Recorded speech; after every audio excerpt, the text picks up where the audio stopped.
दोस्तों question number 1 ये कह रहा है don't side dash those who act contrary dash national interest.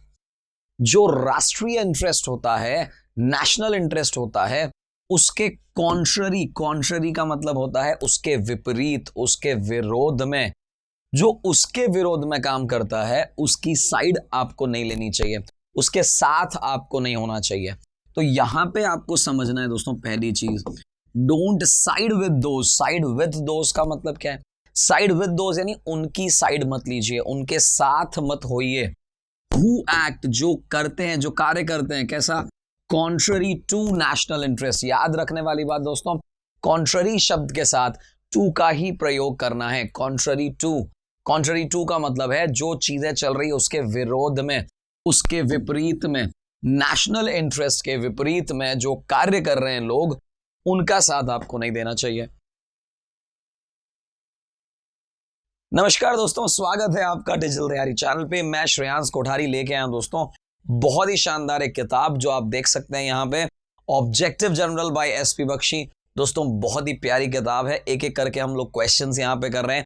Exercise I of preposition, preposition का वर्कबुक एक्सरसाइज आई आज हम शुरू करने वाले हैं और बिल्कुल एक एक करके बहुत सारे क्वेश्चंस हम लोग कर चुके हैं। प्रेपोजिशन एक ऐसा चैप्टर है जहां पे आपको ये ध्यान रखना है दोस्तों, कौन से वर्ड के साथ कौन से सिचुएशन में कौन सा प्रेपोजिशन लगेगा, वेरी वेरी इंपॉर्टेंट। चलो दोस्तों क्वेश्चन नंबर 2 की बात करते हैं। शी टुक एक्सेप्शन, उसने एक्सेप्शन लिया, his oblique reference to her parents. दोस्तों oblique reference to her parents का मतलब क्या है? उसके पेरेंट्स का रेफरेंस दिया गया, लेकिन ऑब्लिक, ऑब्लिक यानी बहुत हटके, अलग से, जो है एक्चुअल उससे अलग हटके अगर रेफरेंस दिया गया तो उसके प्रति उसने एक्सेप्शन लिया। एक्सेप्शन का मतलब है उसने उसका विरोध किया, मना किया। तो यहां पे जो सही प्रीपोजिशन आएगा वो आएगा दोस्तों to. She took exception to his oblique reference, जो उसका रेफरेंस है उसके पिताजी के लिए, पेरेंट्स माता पिता के लिए, उनका जो ऑब्लिक रेफरेंस लिया उसके लिए उसने विरोध जताया। क्वेश्चन नंबर 3 देखिए दोस्तों, mister Narayan has been overwhelmed. Mister Narayan जो है ओवरवेल्म हो गए। ओवरवेल्म का मतलब है अति उत्साही हो जाना, अत्यधिक कर देना, कोई चीज का बहुत ज्यादा होना। ग्रीफ यानी कि बहुत ज्यादा दुख प्रकट करना, खेद प्रकट करना। ग्रीफ का मतलब है बहुत ही ज्यादा दुख या दर्द। Since his young son met with a fatal accident. Fatal का मतलब होता है दोस्तों घातक, आत्मघाती।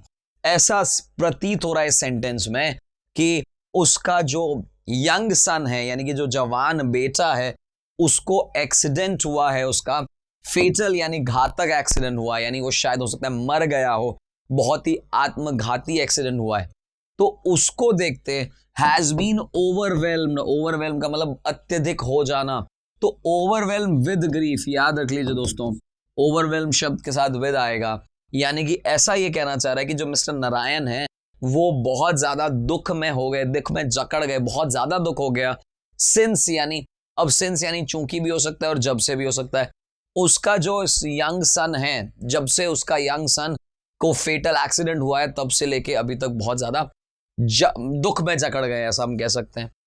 क्वेश्चन नंबर 4 देखिए दोस्तों, एट लास्ट शी एक्सीडेड। क्या मतलब होता है दोस्तों इस एक्सीडेड का? एक्सीडेड का मतलब होता है एग्रीड, हामी भरना, सहमति जताना। तो हम यहां कहेंगे कि फाइनली, एट लास्ट, सबसे अंततः, जिसको हिंदी में कहते हैं हम, शी एक्सीडेड, उसने एक्सीड किया, his proposal of marriage after long courtship. बहुत लंबी कोर्टशिप के बाद, कोर्टशिप का मतलब क्या? एंगेजमेंट के बाद उसने हाँ कर दिया, उसने सहमति जताई मैरिज के प्रपोजल को। मैरिज का जो प्रपोजल था, शादी के लिए जो प्रपोज किया गया, उसको हाँ कर दी, तो एक्सीडेड टू हो जाएगा। ये ध्यान रखने वाली बात है। कोई भी प्रपोजल आइडिया के साथ एग्री टू या एक्सीडेड टू आता है। हामी भरना, नॉड करना, एनओडी नॉड भी आता है उसके लिए। The team was elated.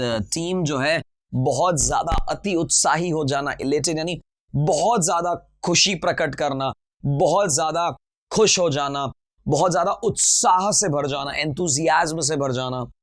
Elated dash Joy dash there victory. Elated with Joy, इतने ज्यादा खुश हो गए, मतलब वो भर गए पूरे, जॉय यानी खुशी से, खुशी से अति उत्साही हो गए अपनी विक्ट्री पर। विक्ट्री का मतलब होता है दोस्तों जीत पर को कहते हैं ओवर, ओवर द विक्ट्री। जो उनकी विक्ट्री हुई, विक्ट्री यानी जीत हुई, उस पर बहुत ज्यादा प्रसन्नता जाहिर करी। प्रसन्नता से भी बड़ा वर्ड है खुशी जाहिर करी। खुशी से भी मतलब बहुत ज्यादा अति उत्साही हो गए, ऐसा ये कहना चाह रहा है। डिस्पाइट फाइनेंशियल प्रोग्राम के बावजूद they could not adhere to it. Adhere के मतलब के साथ, एडहेयर के साथ तो आपको जो प्रेपोजिशन यूज लेना है वो है टू, और एडहेयर का मतलब होता है दोस्तों कोई चीज से चिपकना। STIC स्टिक वर्ड सुना होगा। स्टिक का एक मतलब तो होता है छड़ी, और एक स्टिक से वर्ड बना है स्टिकर, आपने सुना होगा चिपकना। स्टिकर आपने लगाते हैं जनरली कहीं पे, स्टिकर, स्टिकर क्या होता है, चिपक जाता है। सो चिपक जाता है इसलिए स्टिकर कहते हैं। तो स्टिकर वर्ड बना किससे, स्टिक से। स्टिक यानी चिपकना। तो हम ये कह रहे हैं, और वहां भी ध्यान रखना दोस्तों, स्टिक शब्द के साथ भी टू लगाते हैं, एडहेयर शब्द के साथ भी टू लगाते हैं। Stick to your words, adhere to it. Financial program के बावजूद, डिस्पाइट यानी के बावजूद, वो उस पर स्टिक नहीं कर पाए, धैर्य नहीं कर पाए, उसको फॉलो नहीं कर पाए। जी हाँ, चिपकने का मीनिंग क्या है, कोई एक्चुअली आप प्रोग्राम से चिपक नहीं रहे, वहां मतलब है फॉलो नहीं कर पाए, आप उसको आगे नहीं बढ़ा पाए, ऐसा ये कहना चाह रहा है दोस्तों। क्वेश्चन नंबर 7 देखिए। द इमरजेंसी मीटिंग, जो इमरजेंसी मीटिंग हुई ऑफ द कॉलेज, कॉलेज की, कॉलेज स्टाफ की, ठीक है ना, कॉलेज स्टाफ की इमरजेंसी जो मीटिंग हुई, approve dash the budget proposals for the coming year. Budget proposals जो हैं, जो आने वाले ईयर, कमिंग ईयर यानी आने वाला, कमिंग तो कम मतलब आना ही होता है, आपने वर्ड सुना होगा। सो आगे आने वाले जो वर्ष है उसके लिए जो बजट प्रपोजल था उसको अप्रूव कर दिया किसने, कॉलेज स्टाफ की मीटिंग में। The emergency meeting of the college staff, college staff की जो इमरजेंसी मीटिंग हुई उन्होंने अप्रूव कर दिया। और अप्रूव शब्द के साथ दोस्तों पहले भी हम पढ़ चुके हैं, आपको याद होगा, एक्सरसाइजेज में ही पढ़ा था कि अप्रूव के साथ ऑफ का प्रयोग करना है। तो इमरजेंसी मीटिंग जो हुई कॉलेज की, वो अप्रूव कर गई बजट प्रपोजल को, ऐसा हम कहना चाह रहे हैं। दे हैव अप्राइज्ड, अप्राइज्ड का मतलब होता है इन्फॉर्म्ड, बता देना, मतलब कोई चीज अगर मैंने किया है तो मैं बता रहा हूं। तो apprise the authorities, they have apprise the authorities, authorities को उन्होंने बता चुके हैं। दे हैव, वो लोग बता चुके हैं अथॉरिटीज को, concern dash the failure of plan, जो प्लान का फेलियर हुआ उसके, उस अथॉरिटीज कंसर्न यानी जो भी अथॉरिटीज कंसर्न हैं, यानी जो भी उससे रिलेटेड अथॉरिटीज हैं, किससे, जो प्लान की बात की, उनको उन्होंने अप्राइज कर दिया यानी बता दिया। तो क्या आएगा दोस्तों यहां पे प्रेपोजिशन, जरा सोचिए आप, याद करिए दोस्तों, प्रोवाइडेड के साथ विद आता था जब आपको बाद में ऑब्जेक्ट लगाना होता था।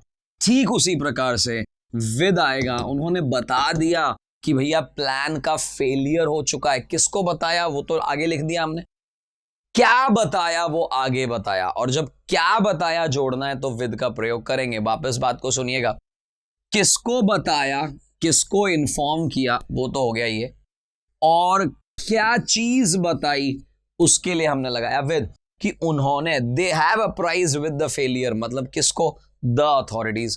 क्या ये बात समझ आ गई? ध्यान ये रखिएगा कि अगर ये पहले अगर आया तो विद नहीं आएगा, जैसे प्रोवाइडेड में नहीं आता वैसा ही। क्वेश्चन नंबर 9 देखिए दोस्तों। नेवर जज of a metal by its glitter as all that glitters is not gold.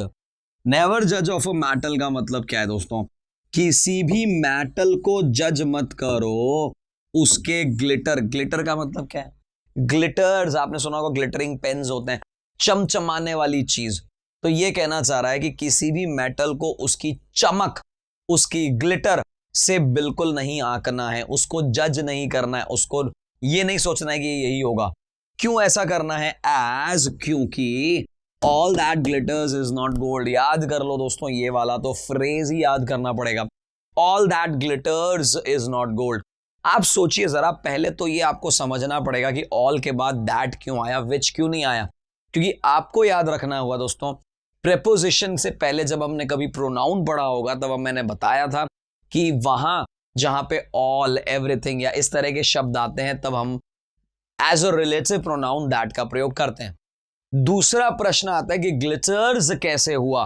अरे भाई ऑल तो प्लूरल है और प्लूरल शब्द यानी प्लूरल नाउन या प्लूरल सब्जेक्ट के साथ में हमें वर्ब में एस नहीं लगाना होता है, जबकि लगा हुआ है, आप देख सकते हैं ऑल दैट ग्लिटर्स ही बोलते हैं। दोस्तों यहां पे ऑल का मतलब सारे नहीं है, सारा है, सारा यानी कंप्लीट है। यहां हम कहना चाह रहे हैं जो हर चमकने वाली चीज होती है वो सोना नहीं यानी गोल्ड नहीं होती। तो हम ये कह रहे हैं कि भैया किसी भी मेटल को उसकी चमक के द्वारा नहीं पहचानिए, बिकॉज क्यों, क्योंकि जो सारी चीजें चमकती है वो गोल्ड नहीं होती। क्वेश्चन नंबर 10 देखिए दोस्तों, माई गेस्ट हैड टू पे फॉर लंच। मेरे जो गेस्ट आए थे वो उनको लंच का पे करना पड़ा, उन्होंने लंच का पे किया। सिंस यानी चूंकि, I had no money on me, मेरे पास पैसा नहीं था, मेरे ऊपर पैसा नहीं था। और यहां पे ऑन का मतलब वो नहीं है। आप में से मैक्सिमम लोग सोचेंगे आप विद क्यों नहीं आया, मेरे पास पैसा नहीं होना सर। यहां पे पैसा होने का मतलब है कि मेरे पॉकेट में पैसा नहीं था, ऑन मी यानी मेरे पर पैसा नहीं था, ऐसा हम कहना चाह रहे हैं। तो हम ये कहना चाह रहे हैं कि भैया जो गेस्ट थे उनको लंच का पे करना पड़ा, चूंकि मेरे पास पैसा नहीं था तो नहीं था, क्या कर सकते हैं, कई बार पैसा नहीं होता भाई। His head is teeming dash brilliant ideas, TEEM, team. दोस्तों टीम का एक सिनोनिम होता है स्वैर्म, मतलब बहुत यूं समझ लीजिए जुलूस निकालना, बहुत ज्यादा लोगों की भीड़ की, चलती हुई भीड़, एक जुलूस, एक प्रोसेशन की तरह बहुत ज्यादा बहाव में कोई चीज चलती है तब हम TEEM लगाते हैं। स्पेलिंग ध्यान रखिएगा दोस्तों, TEAM का मतलब होता है कोई भी समूह, एक टीम होती है, क्रिकेट की टीम होती है वैसे, और यहाँ पे EE है। टीम का मतलब होता है बहुत सारे लोगों की भीड़, जो चलती हुई भीड़ है, जो चल रही है, जो आगे की तरफ जुलूस के रूप में है।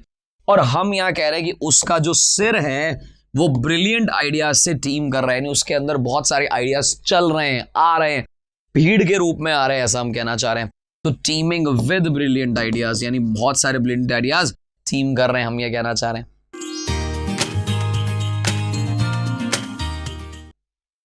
आखिरी क्वेश्चन देखिए दोस्तों आज का, एट प्रेजेंट यानी आज की बात करें, अभी की बात करें, the country is agog dash rumour of civil war. ये वर्ड आपने सुना होगा दोस्तों, अगॉग, AGOG, क्या मतलब होता है इसका जरा सोचिए दोस्तों। अगॉग शायद पहली बार सुना होगा आप में से बहुत सारे लोगों ने। बहुत ज्यादा एक्साइटेड हो जाना, बहुत ज्यादा रूमर्स वगैरह आदि जो होते हैं ना, उससे जो एक क्यूरियोसिटी आती है, एक एक्साइटमेंट आती है, उसकी बात कर रहे हैं। यानी ये कहना चाह रहा है कि जो अभी की तारीख में, आज की तारीख में जो हमारा देश है वो इस रूमर से, उससे बहुत ज्यादा एक्साइटेड है। किसके? Civil war. जो सिविल वॉर हिंदी में कहते हैं गृह युद्ध जो होता है ना, उसकी बात कर रहे हैं कि भैया रूमर्स हैं, बहुत सारे अफवाह हैं। रूमर को इंग्लिश में, हिंदी में कहेंगे अफवाह हैं। ऐसी बहुत सारी अफवाह से भरा पड़ा है। तो अगॉग विद यानी कि पूरा देश जो है बहुत ज्यादा क्यूरियस है, जिज्ञासा है, उसे एक तरह की एक्साइटमेंट है क्या होने वाला है करके, सिविल वॉर के रूमर यानी अफवाह के कारण। दोस्तों यहाँ एक और एक्सरसाइज का आधा पार्ट समाप्त होता है, अगले वाले पोर्शन में इसको कंप्लीट कर दिया जाएगा। मेरा सजेशन यही है दोस्तों कि आप एक एक क्वेश्चन को बहुत आराम से देखें, समझें, और एक चीज जरूर करें दोस्तों, जितनी भी एक्सरसाइज करिए उन्हें रिपीट रिवाइज जरूर करें। एक्सरसाइजेस आगे से आगे बढ़ती चली जा रही हैं, एक एक चैप्टर में कंप्लीट करवाते जा रहा हूं दोस्तों। और इसके साथ साथ हमारे चैनल पे बहुत सारी चीजें हैं, सब्सक्राइब जरूर करिए, एक एक चीज को समझिए। रेमन मर्फी की पूरी किताब हम लोग कंप्लीट करवा चुके हैं। इसके साथ साथ दोस्तों अगर आपको पता हो तो बता दूं, RS अग्रवाल हिंदी में अलग, इंग्लिश में अलग चल रहा है, राकेश यादव क्लास नोट चल रहे हैं। तो इतनी सारी बुक्स का एक बहुत बड़ा सोर्स है, आप ही का प्यारा चैनल है डिजिटल तैयारी। धन्यवाद। Please like, share, subscribe digital तैयारी।